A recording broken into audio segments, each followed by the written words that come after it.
Oh my god. Hey guys, Bonshircho here, and I just watched Saving Bikini Bottom, the Sandy Cheeks movie. The new movie that was just released on Netflix today. And oh god. Now, this movie is a first of potentially other SpongeBob movies based off the characters of the show, which I heard that there's going to be a Plankton movie, which was announced. Don't know how to feel about that after this. But before I continue reviewing this movie, let's review the film franchises all over again. Let's go through a breakthrough of them. The first movie was really good. Hands down, the best movie from the film franchise. The second movie was a solid sequel. Not as good as the first movie, but it was a solid sequel. Third movie was a bit of a downgrade from the first two movies. So where does Saving Bikini Bottom land?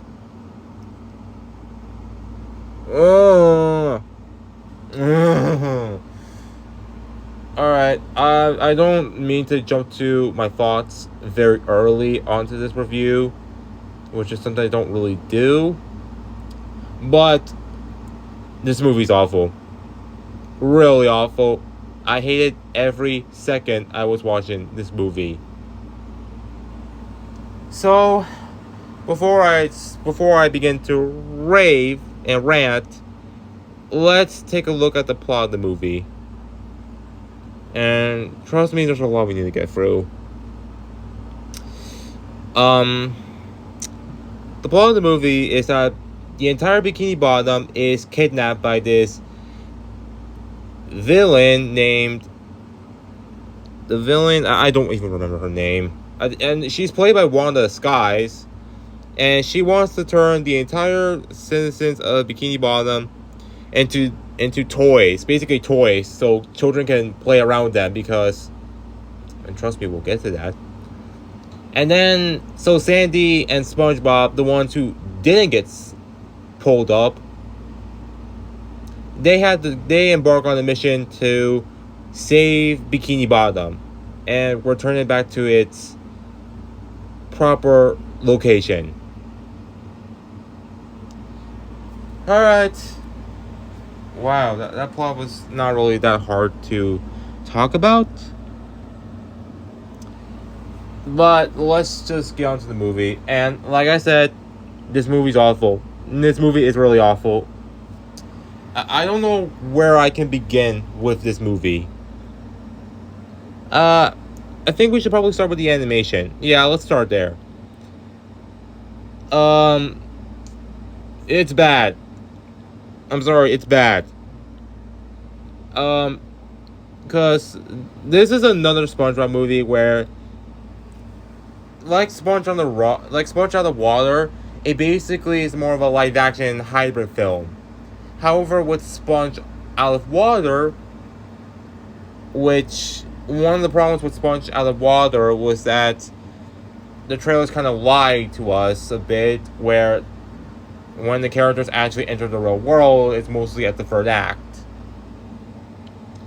But I'll give Sponge Out of Water, even though I think that's a good movie, I'll give it this, that at least it had great CGI animations for the characters, and it worked very well.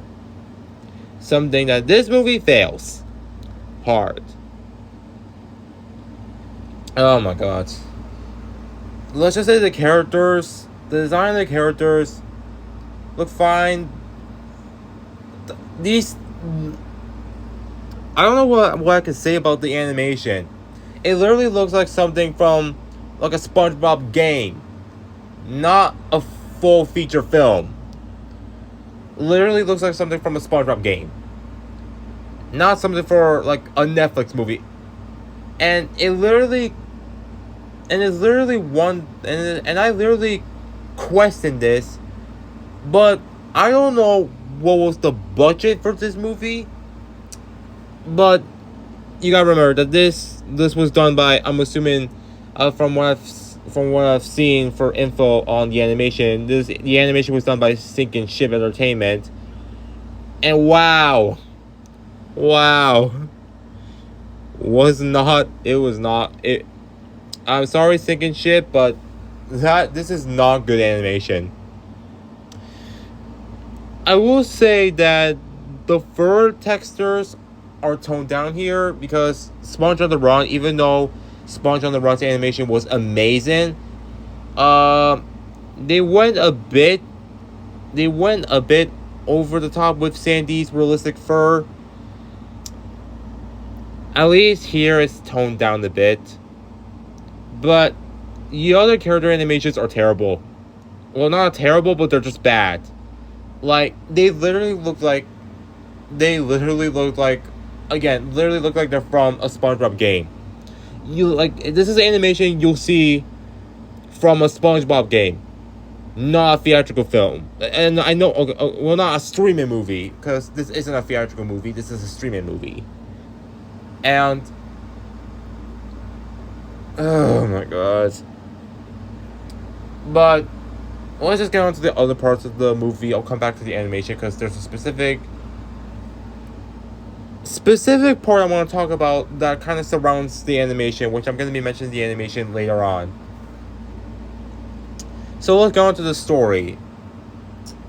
I'm just be honest that the pacing of the movie is terrible. Everything happens too quick. Like, not even 5 minutes in the movie and crap's happening. Bikini Bottom already gets kidnapped. And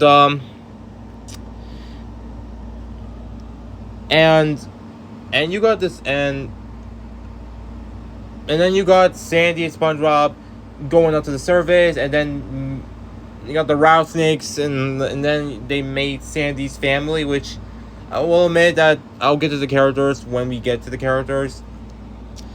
And let's talk about the villain. The villain's plan is so dumb.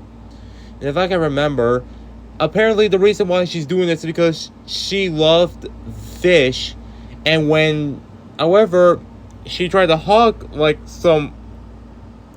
something, it broke, so that's why she's doing this. I don't remember because honestly, I don't care. And besides, the villain isn't even that good. It's not even that good. Her motivation and reasoning is just so pathetic that it's even more pathetic than the pacing. And back to the pacing, everything moves too quickly. And again, and there's some certain parts I want to talk about. Some moments that bugged me. Really bug me. And for one, like I said, the moment where the Bikini Bottom gets carried out from its location, it's too quick, it's too early, and it basically, the first minutes of the movie basically has no breathing space. We just start off with Sandy greeting the Bikini Bottom, a musical montage happens, and then Bikini Bottom's kidnapped. Okay, I know I said I don't. Okay, I know that. I don't know if a lot of you don't know, but I hate when plots happen a bit late in the movie. But I also don't like it when they start too early in the movie. And this whole conflict, the climax of Bikini Bottom getting kidnapped, happens way too early. Like, I'm assuming probably at the 3-minute mark when stuff happens. And okay, let's talk about the characters. And let's talk about the characters. Let's start off with Sandy, who is the main character. I will admit that Sandy, they do address some things about Squirrel that they haven't really addressed in the show. Like, Sandy can fly, is a flying squirrel apparently. There's some that I kind of like. They kind of address that. And oh my god, what else can I say about Sandy? You know, I don't even know what else I can say about Sandy, because basically, even though that she is the main character, she basically just, her traits are just, her only motivation is to save the Bikini Bottom, and basically she's using these scientific methods. Honestly, I don't even know. Sandy's character here is pretty confusing. All right, next we got SpongeBob, which is Sandy's sidekick, and I'm assuming that typically on this village, SpongeBob took up a good majority of this movie, which is not really that good. I mean, that's not bad because this is a SpongeBob movie, but this is a movie about Sandy Cheeks, and I know SpongeBob has to be the main character somewhere. But how he's represented in the movie, oh my god! Literally, let's start with the moment where Bikini Bottom gets kidnapped. What does SpongeBob do? Well, he's mostly focused on getting like a jellyfish, a toy jellyfish in this net. Right, the moment where the Bikini Bottom gets kidnapped and he's literally distracted, like, and I'm literally asking myself, what is he doing? And also have the fact that he has a lot of terrible delivery with his dialogue. Yeah, I know that SpongeBob is supposed to be like optimistic. That's a part of his character, and I'm kind of glad they got his character right here. But there's a thing called being optimistic and just being annoying in general. And SpongeBob pretty much in this movie pretty much crosses the whole a bit optimistic but more annoying. Well, kind of the more he's being optimistic but on a more annoying level. Like I swear to God, I even got annoyed every time he starts laughing. He laughs way too much in this movie. That is so annoying. As for Sandy, again, I mean, the only time SpongeBob does something that I kind of thought that was a bit heroic was when he learned to call Sandy's family. But when you have SpongeBob do one thing that I actually kind of liked in the movie out of like an hour and 26 minutes, then something's not right here. Something's not right with your character. As for Sandy Cheeks' family, now I get that Sandy is like a character more in science and karate, and that applies to her family, which I want to admit it was kind of nice seeing her family in a few scenes, which was nice. However, the characters are basically not well explained enough. Not well explained, but they're only explained through the antics. Is that they're. However, there is one thing I didn't really know that much. The one thing I didn't really know is that Sandy's family used to be in the circus, along with Sandy. That's something that wasn't really addressed in the show, so kind of glad that we got to learn something about Sandy here during this mess of a movie. But then again, because Sandy's character is hardly isn't easy to explain here, same thing can be said about her family. Also, where are Sandy's nieces that we saw in an episode of SpongeBob? Where are her nieces? I thought that they would be in the movie, but I guess the two young children are her nieces, or one of her nieces. I don't even know. And honestly, as for the other Bikini Bottom characters like Patrick, Mr. Krabs, Squidward, they kind of play more of a minor role, and again, they only play the role of characters scared that they got kidnapped and being used as toys. Basically, they just do nothing. Basically, they have no purpose. And okay, now here's where I need to mention the animation. Remember how I said that I did not like the animation? But you want to know what's worse than the animation? The special effects. The special effects. Wait. Before I get to special effects, let's talk about the human characters. Like I said, the villain's motivation's pathetic. more pathetic than this movie? Probably not. Maybe. I don't know. I don't care at this point. Though the two scientists, Kyle and Chloe, they kind of act dim-witted, with Chloe acting a bit intelligent. And the actors literally look like they just don't want to be there. Basically don't want to act. And honestly, who can blame him? Especially the person who played Kyle. Really doesn't look like he wanted to be here. In fact, his delivery and dialogue is just so wooden that, oh my god. And again, okay, let me get back to the special effects. I forgot to mention those characters, sorry. Again, the special effects are terrible here. Especially, oh my god, the moment where the villain literally talks about why she's doing this. And that scene particularly is asking myself, why is this even a Netflix movie? In fact, what kind of budget did they have for this movie?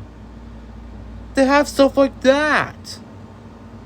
Nickelodeon, I know it's a Netflix movie, but you're trading the same problems as with the Loud House movie. Like, basically not putting enough care in your special effects. Just like with the Loud House movie with the animation.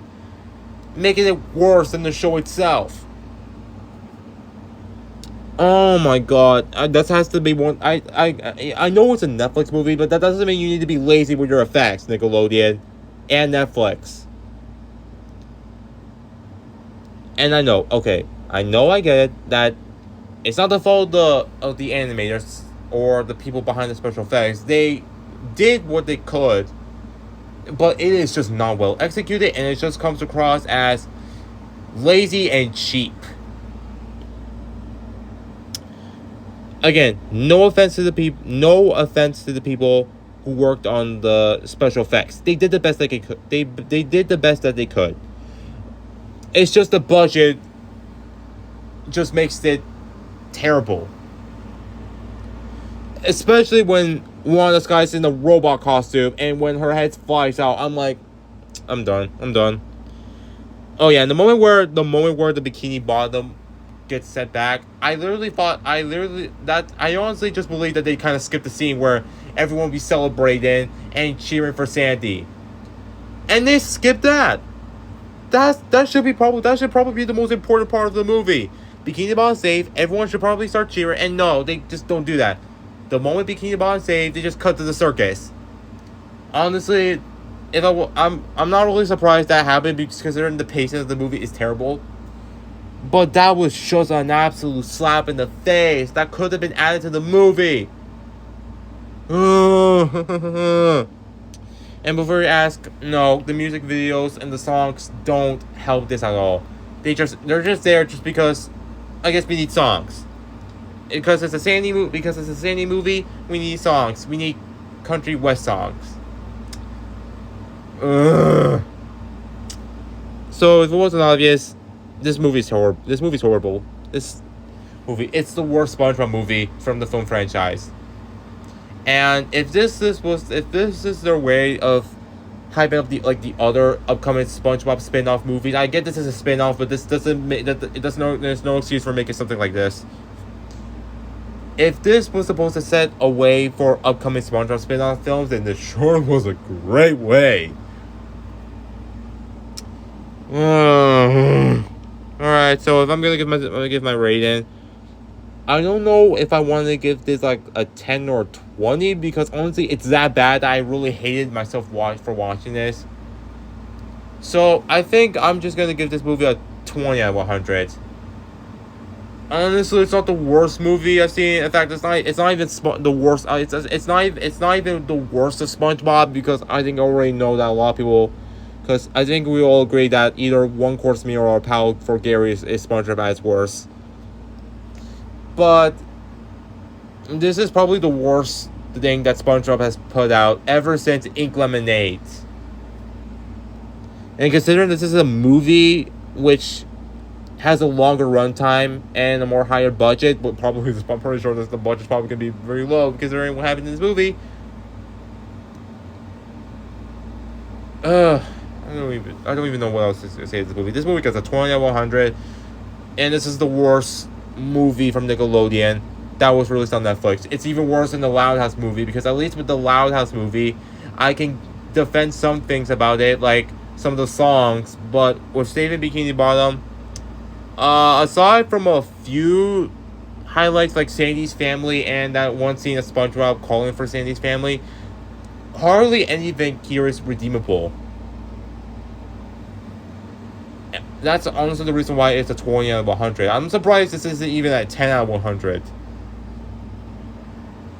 But I'm gonna give it a 20 out of 100 because I honestly really can't give it anything lower, because I kind of because considering about the budget, I really can't give it any lower, because the team basically did what they could. It's just a shame that it was all that budget, all that work was just made to make such a disaster of a movie. If it wasn't obvious, just go watch the first 2 SpongeBob movies. You get a lot more enjoyment from those movies than you have here. And considering that this is SpongeBob's 25th anniversary, and I'm assuming this was supposed to be for its 25th anniversary, then this was such a disappointment and such an insult. Ugh, such a disappointment to SpongeBob's 25th anniversary. Alright guys, I think that's enough I think we're done with this video. I'm clearly done. Alright guys, that's it for this video. I'm just done. So, thanks for watching. Please subscribe to the channel, and that's pretty much it. I'm done here. We'll see you guys next time. Adios.